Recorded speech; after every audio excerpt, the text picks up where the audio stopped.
I still smell the rain whenever I think about that day. It's strange what stays with you. I've lived a long life since then, worked other jobs, moved away, raised a family. But if the sky turns gray in the afternoon and that cold Ohio rain starts falling in a steady, miserable drizzle, I'm right back there again, back in the cemetery, back in the spring of 1974, and back in that grave. I was 26 years old then, working as a grave digger for a small township cemetery outside of Farmingtown in northern Ohio. It wasn't a big place. Maybe a few acres of uneven ground surrounded by rusted iron fencing and maple trees that creaked whenever the wind blew. Most people imagine grave digging as something grim, but to me it was just a job. Honest work, quiet work. Most days the only sounds were birds, wind, and the scrape of my shovel in the dirt. But that afternoon, that was different. I remember the date because the rain had started that morning and never let up. A cold spring rain, the kind that soaks through your coat and settles in your bones. The ground was soft and heavy, turning the paths into muddy ruts. I had one job to finish before morning, a grave for a woman named Eleanor Briggs, 72 years old, buried the next day. The funeral director had dropped the paperwork off around noon and told me they needed it done before sunrise.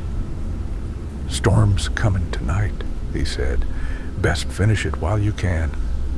So I waited until the worst of the rain slowed and headed out around 3 in the afternoon. By then, the sky had turned that dull greenish gray you sometimes see before a storm, the kind that makes the whole world look dim, even though it isn't night yet. I drove the cemetery truck out near the older section, grabbed my shovel, and got to work. The rain ticked softly against the hood of my jacket while I dug, scoop, throw, scoop, throw. The dirt was heavy and wet, clumping to the shovel blade. Every few minutes I had to stomp my boots against the edge of the hole to knock the mud off. About 3 feet down, the rain started falling harder. You could hear it hitting the leaves and headstones all around me, like 1,000 quiet taps. But the strange thing was how quiet everything else became. No birds, no wind, just rain. I remember pausing and looking around the cemetery. Rows of gray stones stretched across the hill, wet and shining under the dim sky. For the first time that day I felt watched.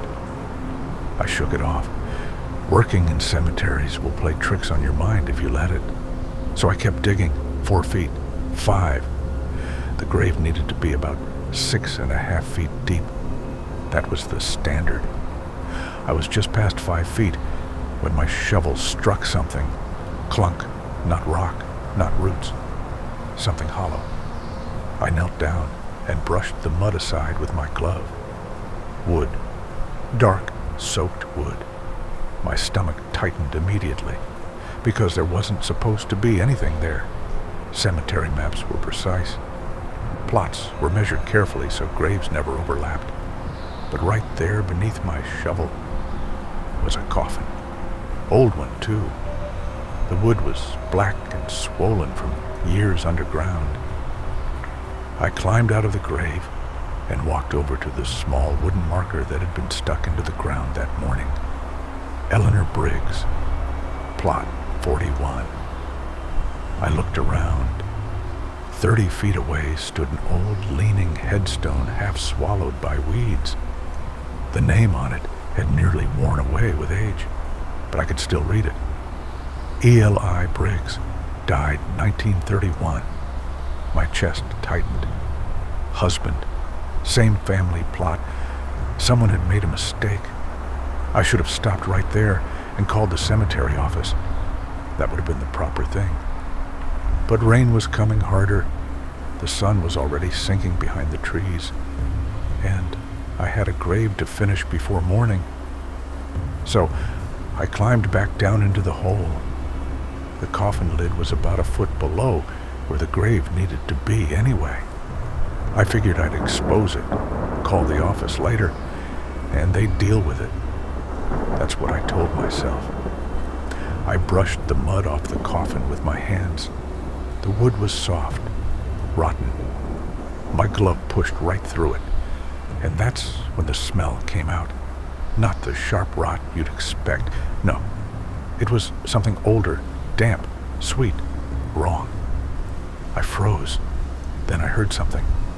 At first I thought it was just rain running through the dirt walls of the grave.